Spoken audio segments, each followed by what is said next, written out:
In 2014, Children's Hospital Colorado saw a 75% increase in cases of children accidentally ingesting marijuana. A hospital spokeswoman says that 8 children were treated in 2013, but the year retail marijuana was legalized, that number shot up to 14 kids. 7 of those kids were admitted to the intensive care unit, and 2 of them had to receive a breathing tube. Part of the problem, weed edibles that look like lollipops and gummy bears. Which is a major public health concern because these do look like candies, and kids like candy. Skylar McKinley is the Deputy Director of Marijuana Coordination for the state of Colorado. He says new child-resistant packaging restrictions could help temper accidental ingestion.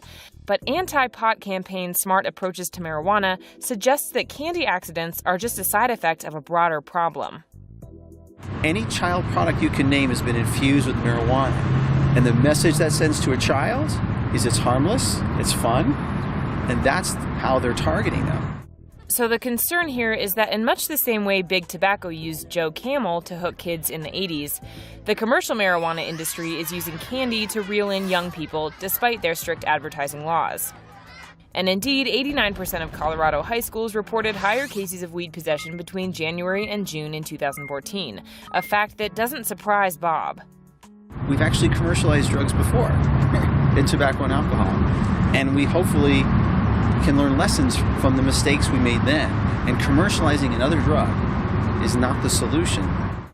But Skylar says Colorado can dodge those mistakes while keeping weed legal, with educational efforts like the new $5.7 million Good to Know campaign.